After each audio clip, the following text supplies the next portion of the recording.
Jadi aku mau menceritakan sebuah kisah. Cerita ini diceritakan dari teman kantorku, tapi bukan kisah dia. Dia juga diceritakan bapaknya, sebut saja Pak Hanafi.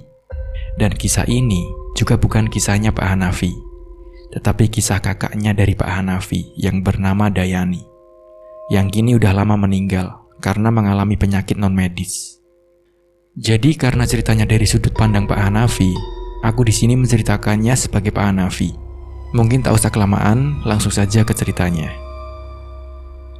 Dulu, di akhir tahun 80-an dan sepanjang tahun 90-an, benar-benar keluarga kami digemparkan dengan satu masalah yang sama sekali cukup menyedihkan dan mengerikannya yang terjadi dengan kakakku yang bernama Dayani. Jadi saat kami masih kecil, kami tinggal di sebuah desa yang tidak bisa kami sebutkan. Di sana aku tinggal bersama bapak dan ibu dan kakak Dayani.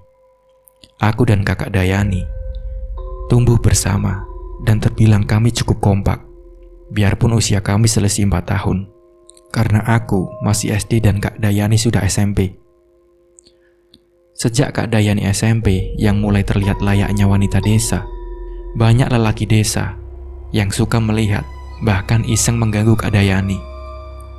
Iya, karena Kak Dayani emang cantik. Mungkin tanpa kami sadari, Kak Dayani emang kembang desanya. Bahkan dulu aku selalu direpotkan dengan pemuda desa yang selalu meminta aku menyampaikan salam untuk Kak Dayani.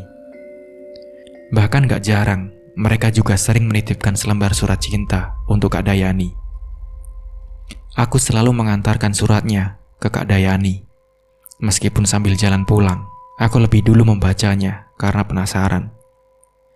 Karena dulu aku belum begitu mengerti soal privasi. Lagian kami juga sering membacanya barengan. Aku sering melihat Kak Dayani saat kesal karena suratnya dan juga senyum-senyum sendiri. Tapi itu hanya rahasia kami berdua. Karena saat itu Kak Dayani tidak diizinkan pacaran dengan bapak dan ibu karena tuntutan dari bapak untuk tekun sekolah dan belajar.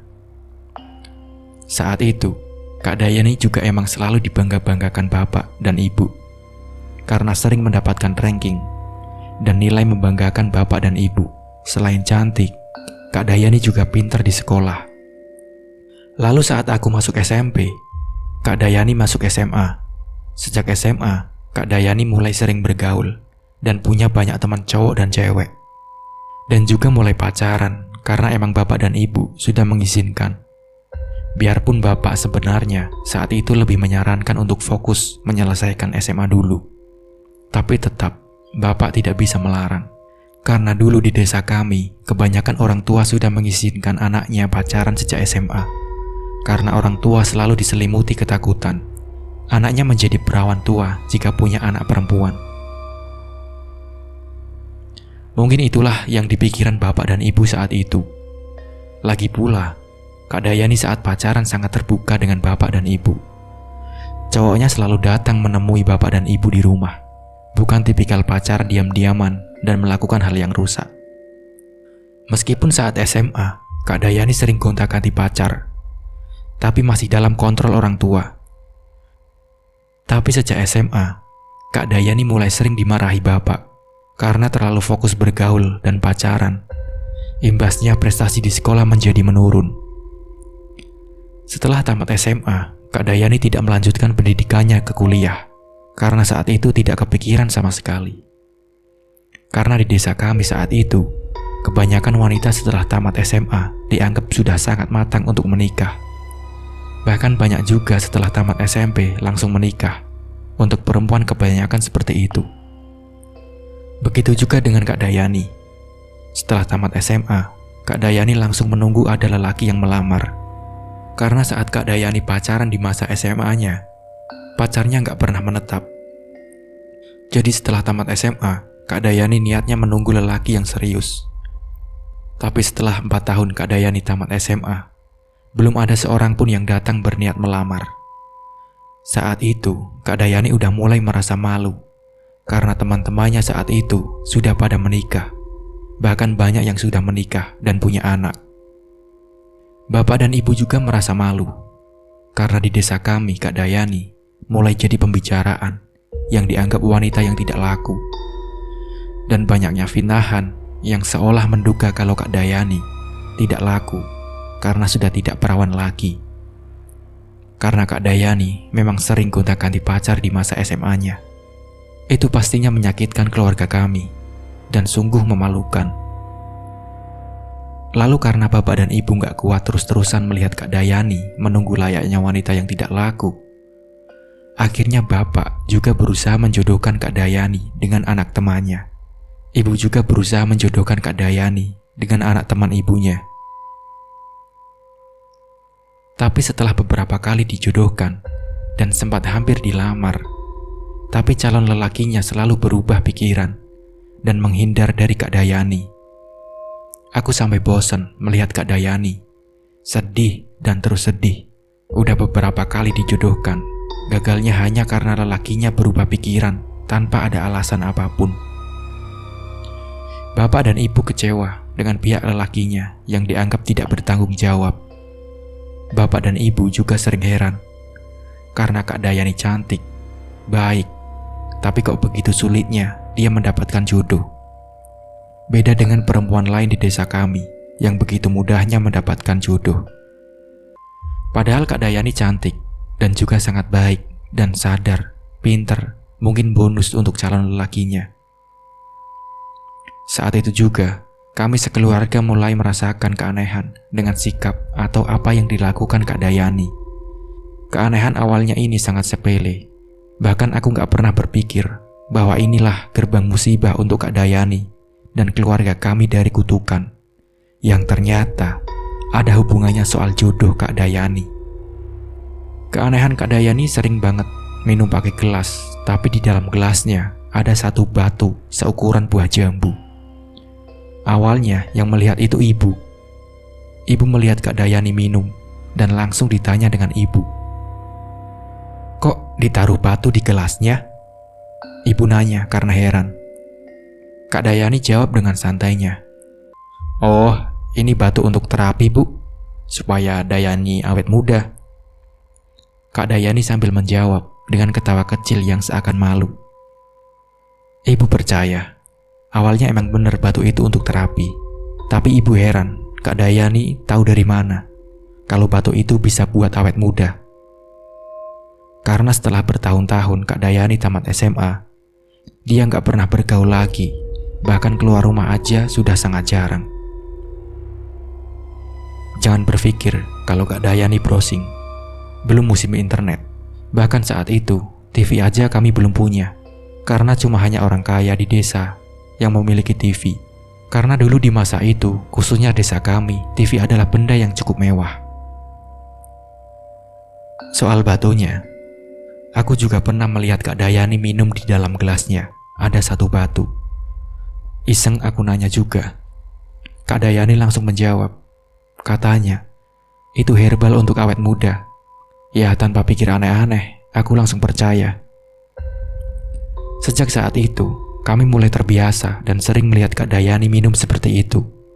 Tidak ada satupun dari kami menaruh curiga soal itu. Lalu beberapa hari kemudian, kami melihat keanehan lain dari Kak Dayani. Saat itu, Kak Dayani ngomong dan nanya dengan ibu dengan panik dan tergesa-gesa. "Bu, kenapa aku bisa minum air batu?" Ibu seketika heran. Dia yang minum sendiri, dia yang nyesal sendiri. Itu yang dipikirkan. Bahkan karena itu, Kak Dayani seolah sangat menyesal sampai menangis. Kami merasa itu sangat aneh, karena menurut kami itu hal yang sepele, yang berasa aneh kalau sampai nangis hanya karena itu. Tapi setelah kejadian ini, aku melihat Kak Dayani lagi-lagi minum air batunya. Aku sempat menegur sambil ngeledek. "Loh, kok diminum lagi? Jangan diminum, ntar nyesel sendiri loh." Tapi Kak Dayani tetap melanjutkan minumnya. Tapi tak lama kemudian, dia nangis-nangis lagi karena menyesal. Dan kejadian seperti ini sering banget terulang hingga kami semua terbiasa.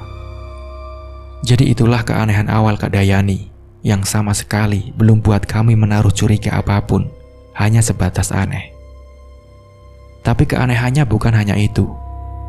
Setelah beberapa tahun, muncul lagi keanehan yang terjadi dengan Kak Dayani.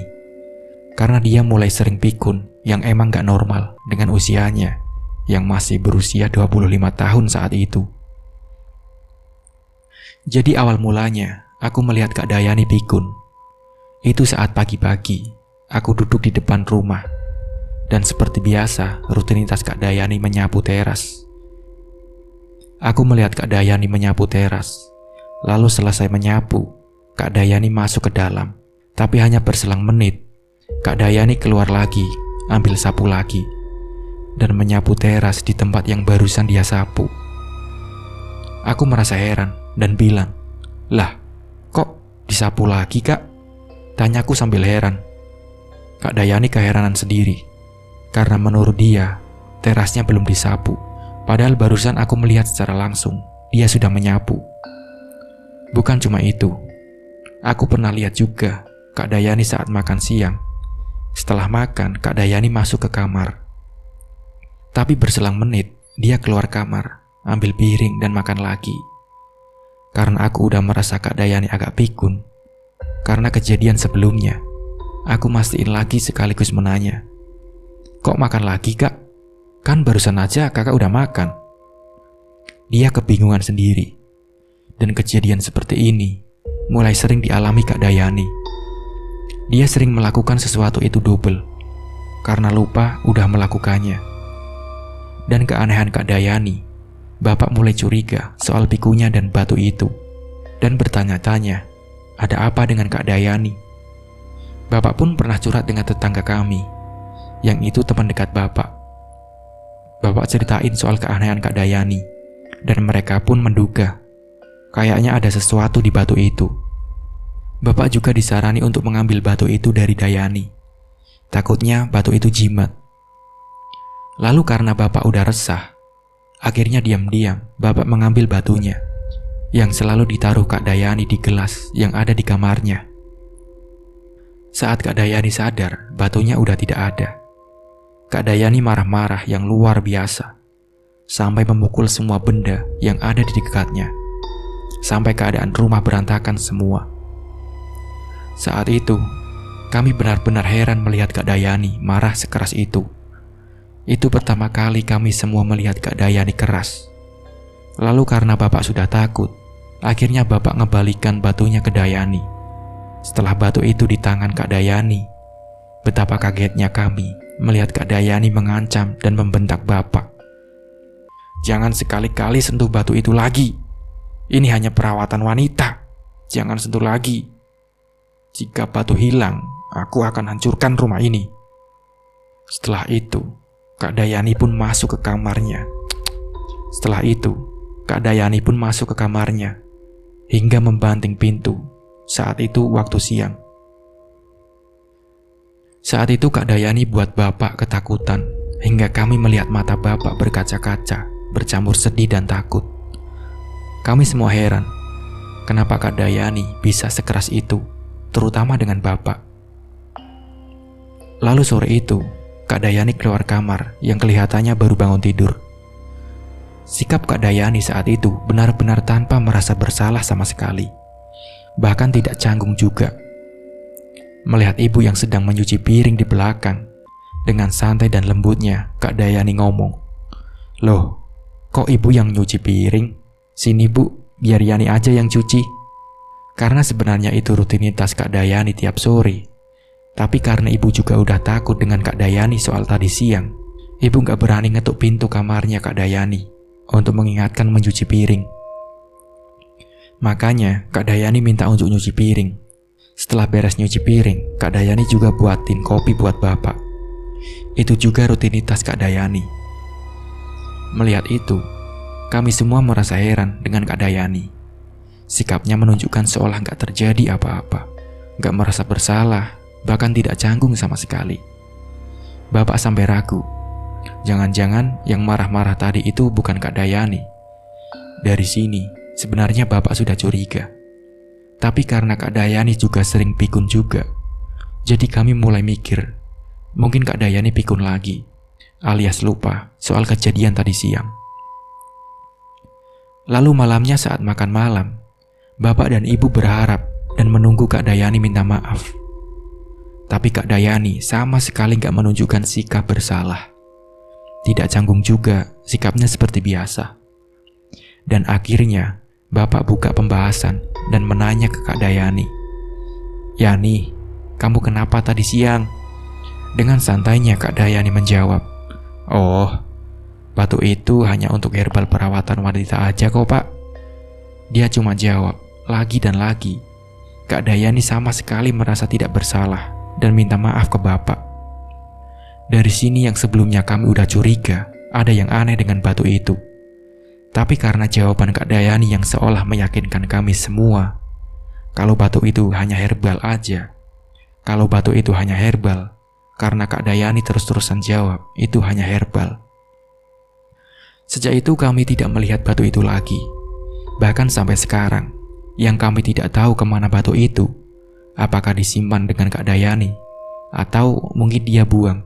Entahlah, kami benar-benar tidak tahu. Lalu ada kejadian lain. Dari kejadian ini, kami sekeluarga baru mulai mengetahui apa yang sebenarnya terjadi dengan Kak Dayani. Soal semua keanehannya dan kenapa sulitnya Kak Dayani menemukan jodoh. Jadi itu bermula dengan kedatangan seorang lelaki yang berasal dari desa kami juga, yang bernama Didi. Awalnya kami semua menganggap ini kabar baik, hal yang paling ditunggu-tunggu Bapak dan Ibu. Karena saat itu, Didi datang bersama keluarga orang tuanya yang berniat melamar Kak Dayani. Kami semua sangat senang, apalagi Kak Dayani benar-benar senang selama berhari-hari Kak Dayani dimabuk asmara. Terlebih, Didi juga di desa dianggap anak yang berpendidikan. Karena saat itu, dia sudah sarjana, bahkan sudah kerja di salah satu perusahaan yang berbasis di Jakarta. Dia juga sudah menetap secara mandiri di sana.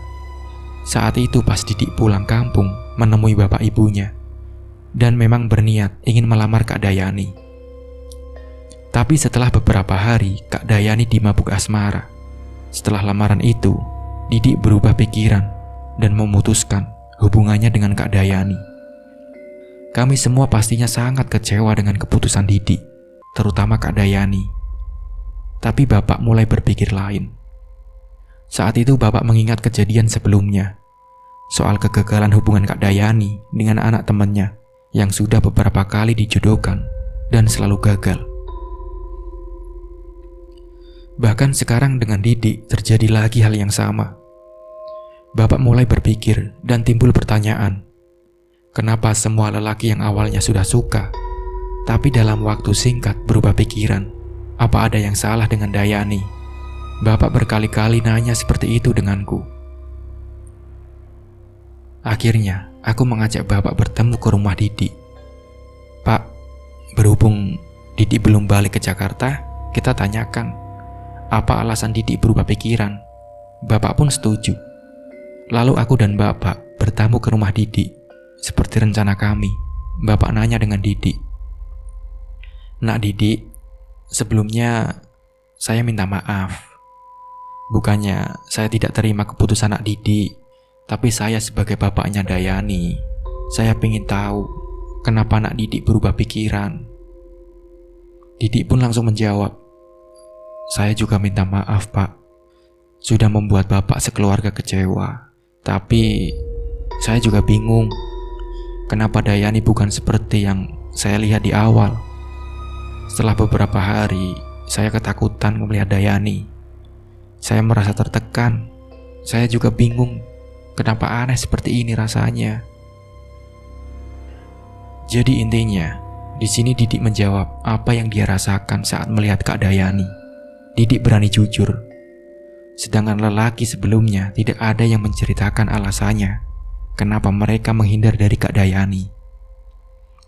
Itulah sebabnya kenapa aku hanya menceritakan lebih detail soal Didik dibandingkan lelaki semuanya.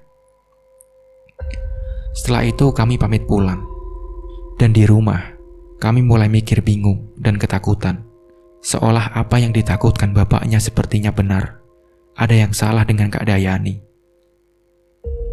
Di saat bapak sedang kebingungan sendiri, aku menyarankan Bapak coba konsultasi saja dengan Mbok Minah. Jadi Mbok Minah ini dukun beranak. Kata temanku, dia juga bisa ngobatin penyakit kampung. Lalu Bapak setuju. Kami langsung mengajak Ibu dan Kak Dayani ke rumah Mbok Minah yang berada di desa sebelah. Sampai di rumah Mbok Minah, Ibu dan Bapak pun langsung menceritakan semua keanehan dari Kak Dayani. Terutama sulitnya Kak Dayani dapat jodoh. Di situ Kak Dayani hanya diam dengan raut wajahnya yang sedih. Dan pastinya merasa malu, yang aku yakin dia malu dengan dirinya sendiri.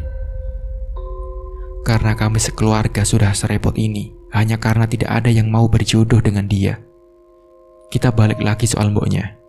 Setelah diceritakan, Mbok Minah pun juga awalnya ngerasa heran. Katanya, kok bisa perempuan secantik ini sulit dapat jodoh? Apalagi perlagaannya sangat lembut, kata Mbok Minah. Setelah ngobrol, Mbok Minah pun langsung menggelar tikar untuk tidak dilesehan. Mbok Minah mau menerawang Kak Dayani. Sebelum diperiksa, Mbok Minah menyuruh Bapak dan Ibu memegang tangan Kak Dayani untuk jaga-jaga kalau tiba-tiba Kak Dayani kerasukan. Dalam keadaan dipegang, Mbok Minah menyuruh Kak Dayani natap matanya. Tatap mata Mbok ya, cantik. Mbok Minah pun terus natap mata Kak Dayani. Jadi mereka saling tatapan selama beberapa menit. Saat keadaan yang sudah sunyi, tiba-tiba Mbok Minah kaget. Astagfirullah. Mbok Minah pun langsung melepas tatapannya. Dan di waktu bersamaan juga, Kak Dayani senyum melihat Mbok Minah. Senyumannya sekilas saja, yang seolah senyumnya seperti menyudutkan Mbok. Lalu Mbok Minah pun mengajak Dayani ngobrol dengan obrolan random, yang tujuannya hanya memastikan apakah itu masih Kak Dayani atau bukan. Ternyata itu masih Kak Dayani. Setelah itu, Bapak dan Ibu nanya ke Mbok, gimana Mbok, Dayani? Mbok Minah pun menjawab, sepertinya Dayani gak sendiri di tubuhnya. Begini saja, bagaimana kalau besok Dayani diruqyah? Mbok bantuin. Di sini kami baru benar-benar tahu ternyata apa yang ditakutkan Bapak ternyata benar. Kak Dayani emang sedang kenapa-napa. Setelah itu kami pulang. Sampai di rumah, kami merencanakan meruqyah Kak Dayani. Tapi Kak Dayani selalu menolak. Alasannya dia malu kalau orang banyak tahu kalau dia diruqyah hanya karena sulit mendapatkan jodoh. Di sini sebenarnya Kak Dayani ngambek dengan Bapak dan Ibu karena dia sebagai wanita merasa malu dengan dirinya sendiri jika Bapak dan Ibunya selalu berusaha yang melibatkan orang lain hanya karena dia dianggap sebagai wanita yang tidak laku. Dan Kak Dayani juga merasa tersinggung. Dia dianggap jin dengan Mbok Minah. Padahal yang dimaksud jinnya atau sesuatu yang ada dalam tubuhnya, dia yang gambarkan sosok yang menyeramkan. Itu bukan dia, tapi sosok yang hinggap di tubuhnya. Saat kami pulang dari rumah Mbok Minah, itu hari sudah malam gelap. Dan malam itu saat kami merencanakan ruqyah, Kak Dayani terus-terusan nolak dan ngambek sepanjang malam. Yang akhirnya dia marah-marah lagi, masuk ke kamar dengan membanting pintu. Lalu gak lama kemudian Kak Dayani keluar kamar, nyamperin Bapak dan keadaan yang aneh. Sambil senyum, Kak Dayani ngomong dengan suara berbisik dengan lembut dan bahasa yang halus. Kalian dan nenek tua itu gak akan berhasil. Setelah itu Kak Dayani pun jatuh pingsan. Ibu yang sedang di kamar langsung kaget mendengar suara seperti yang jatuh. Ternyata Kak Dayani jatuh dan sudah berbaring di lantai. Saat itu Bapak hanya melongo kebingungan. Saat Bapak dan Ibu kebingungan karena Kak Dayani pingsan, ditambah aku sedang tidak di rumah. Karena biasanya kalau ada apa-apa di rumah, aku selalu terdepan.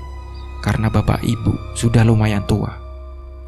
Jadi malam itu aku pulang di rumah, hanya Ibu dan Kak Dayani yang sudah terbaring di lantai. Jujur, saat itu aku kira Dayani sudah pergi. Karena tangisan Ibu yang histeris yang membuat tetangga kami pun satu persatu berdatangan. Bapak malam itu lari ke rumah Mbok Minah. Lalu tidak lama kemudian, Bapak balik dengan Mbok Minah dan pas ustadz dari desa kami. Tapi saat Mbok Minah masih di pintu, Mbok Minah langsung ucap, "Astagfirullah." Dia melihat ke arah Kak Dayani. Mbok Minah pun menyuruh kami semua minggir, karena dia melihat ada sosok hitam besar yang menduduki tubuh Kak Dayani. Setelah kami semua berhamburan keluar rumah, karena saat itu aku, ibu, dan beberapa tetangga kami sedang duduk di sebelah tubuh Kak Dayani yang sedang terbaring. Malam itu sangat mencekam. Kami semua menunggu di luar, karena Mbok Minah akan berkomunikasi dengan sosok yang sedang menduduki tubuh Kak Dayani malam itu. Kami semua nggak bisa melihat sosok itu, hanya Mbok Minah yang bisa melihatnya. Tetapi malam itu, kami semua dengar dari luar rumah, Mbok Minah sedang berbicara dengan sesuatu yang kami tidak melihat wujudnya. Suaranya aneh, bukan seperti suara lelaki ataupun wanita, dan suaranya juga lembut dan menggunakan bahasa halus, seperti yang tadi aku jelaskan. Kami dengar isi percakapannya, tapi karena kami tidak mengerti sepenuhnya dari bahasa yang digunakan jinnya, kami hanya mengerti sepenggal saja. Intinya seperti ini, kata Mbok Minah. "Kamu siapa? Apa tujuanmu? Kenapa kau membuat wanita ini menderita? Siapa yang ngirim kamu ke tubuh wanita ini?" Sosok itu hanya menjawab, "Tubuhnya lembab, nyaman. Ini tempatku." Beberapa kali ditanya, dia hanya menjawab seperti itu. Sama sekali tidak menjawab siapa yang mengirim dia ke tubuh Kak Dayani. Setelah Mbok Minah berkomunikasi dengan sosok itu, kami semua doa bersama yang dipimpin Pak Ustadz. Kami tidak berhenti berdoa sampai Kak Dayani sadar. Saat hampir tengah malam, sekitaran jam 10:30. Lalu besoknya, Kak Dayani diruqyah di musola yang ada di desa kami. Semenjak itu, Kak Dayani mulai sering diruqyah selama sebulan 4 kali diruqyah, yang terus dibantu dengan Mbok Minah. Dan selama sebulan itu juga, keadaan Kak Dayani mulai makin memburuk. Mulai dari sikapnya yang udah berubah, layaknya sikap anak kecil, dan dia hanya bisa tersenyum saja. Yang lebih buat kami terpukul, fisik Kak Dayani juga berubah secara perlahan. Mukanya menua hanya dalam sebulan. Kantung matanya melebar hingga terlihat longgar, yang terlihat bola matanya nyaris lepas. Tubuhnya sudah sangat kurus. Berubah sikap dan fisiknya terjadi hanya dalam sebulan. Bapak ibu hanya bisa menangis melihat Kak Dayani seperti itu. Kak Dayani terus senyum. Kami pun terus melakukan ruqyah lebih sering lagi untuk melawan jinnya, dan terus berdoa agar Kak Dayani bisa kembali kayak semula. Di sisi lain, Mbok Minah menyuruh bapak mencari batu yang dulunya Kak Dayani sering masukin ke gelas. Karena soal batu itu juga sudah lebih dulu diceritakan bapak dan ibu. Kali ini Mbok Minah meminta bapak untuk mencari batunya, atau mungkin ada jimat yang ditaruh pengirim jinnya di rumah mereka. Karena di sini Mbok Minah mulai penasaran dan curiga juga dengan batu itu. Lalu kami pun mencari batu itu seisi rumah, tapi kami gak menemukan lagi batu itu. Aku sempat nanya dengan Kak Dayani, di mana batunya? Tapi Kak Dayani hanya bisa senyum. Layaknya aku nanya dengan anak bayi yang belum bisa berbicara. Kak Dayani udah gak bisa ngobrol lagi. Di sini kami gak tahu harus ngapain lagi. Kami juga gak kuat melihat Kak Dayani terus begitu.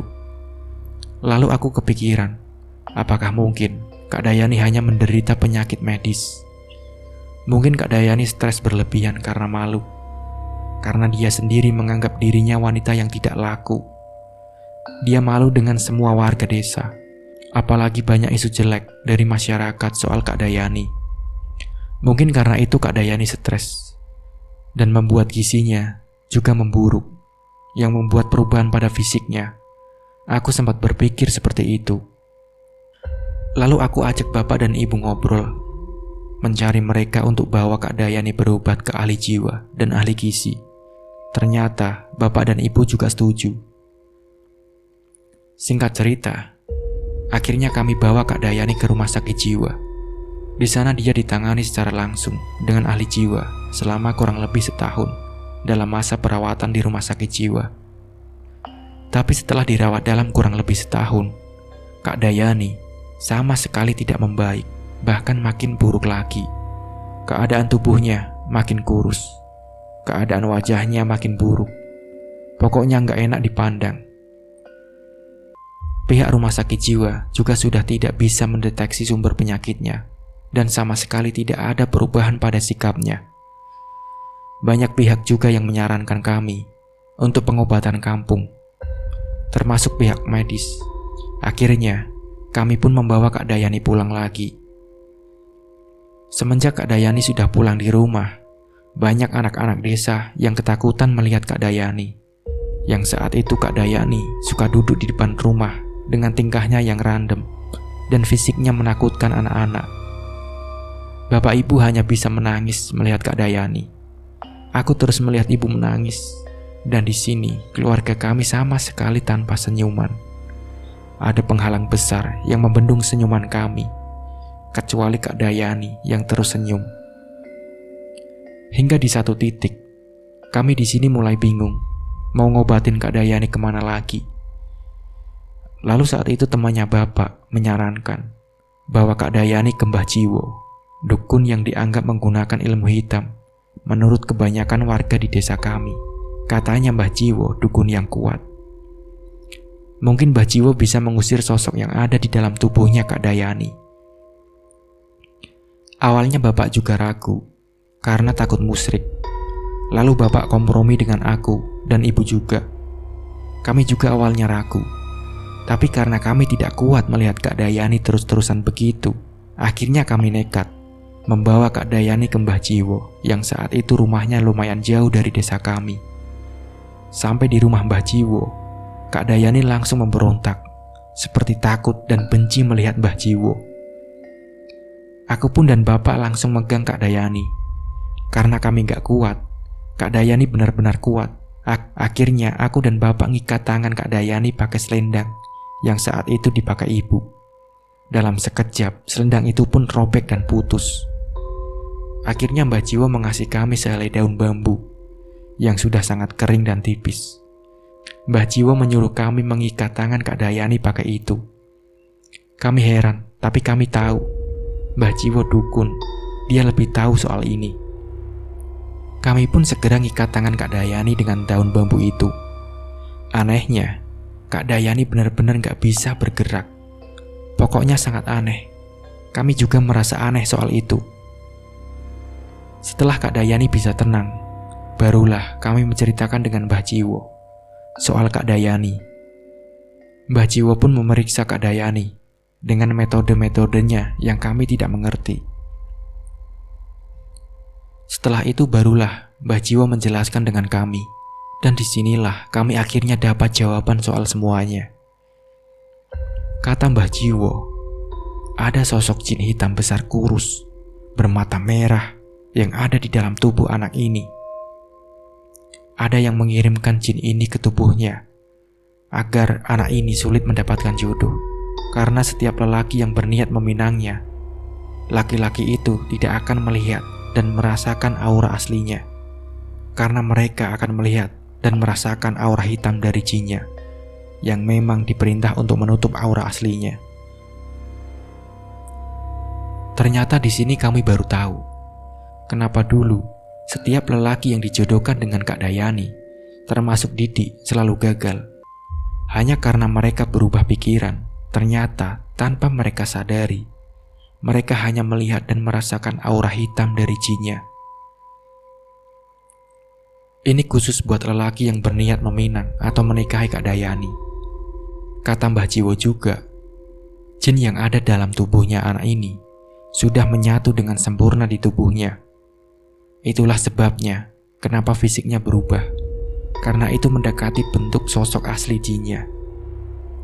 Bapak memohon dengan Mbah untuk bisa mengobati dan mengusir jin yang ada di dalam tubuhnya. Mbah Jiwo juga menjelaskan dengan kita. Katanya, setiap jin yang dikirimkan biasanya selalu ada bukti yang tertinggal berupa jimat yang sebagai pengantar jinnya memasuki tubuh korbannya. Lalu bapak pun langsung jelasin soal batu itu. Lalu Mbah Jiwo bilang, kalau batu itu berupa jimatnya, kemungkinan anak ini akan bisa diselamatkan. Karena batu itu adalah gerbangnya untuk jin itu masuk ke tubuhnya, juga untuk jin itu keluar dari tubuhnya. Setelah itu, kami pun pulang. Di jalan pulang, kami semangat ada harapan Kak Dayani bisa selamat. Nah, sampai di rumah, kami pun semua nyari batunya. Semua barang-barang yang ada di rumah, terutama kamarnya Kak Dayani, kami bongkar untuk mencari batu itu. Tapi setelah beberapa hari kami gak menemukan batu itu, akhirnya kami balik lagi ke rumah Mbah Jiwo. Sampai di rumah Mbah Jiwo, kami jelasin kalau kami benar-benar gak menemukan batu itu. Mbah Jiwo juga bilang, tanpa batu itu, jinnya gak akan bisa keluar. Sebenarnya bisa, tapi jinnya harus dikeluarkan secara paksa. Tapi Mbah Jiwo mengaku gak akan kuat menghadapi jinnya kalau dikeluarkan secara paksa, karena resiko terlalu besar untuk Mbah Jiwo. Dengan berat, kami pun harus mengerti, harapan merasa hilang. Lalu di sini Mbah Jiwo juga menawarkan kami untuk melihat dan berinteraksi secara langsung dengan jin yang ada di dalam tubuh Kak Dayani. Kami semua bersedia, tapi ada syaratnya atau ada ritualnya yang harus kami lakukan. Kami harus mandi dengan daun sirih dan jeruk purut, dan mandinya harus setiap subuh selama 7 hari ke depan. Sebelum mandi, harus melafalkan semacam doa, tapi bukan doa dari agama, tetapi semacam mantra yang menggunakan bahasa daerah, yang ditulis Mbah Jiwo di kertas. Lalu kami juga tidak boleh memakan makanan yang bercampur garam selama 7 hari juga. Lalu kami pun pulang. Di rumah, aku, bapak dan ibu menjalankan ritualnya selama 7 hari. Setelah itu, kami balik lagi ke rumah Mbah Jiwo. Di sana seperti biasa, Kak Dayani selalu memberontak saat ke rumah Mbah Jiwo. Tapi Mbah Jiwo juga selalu menyiapkan selai daun bambu untuk mengikat tangannya Kak Dayani.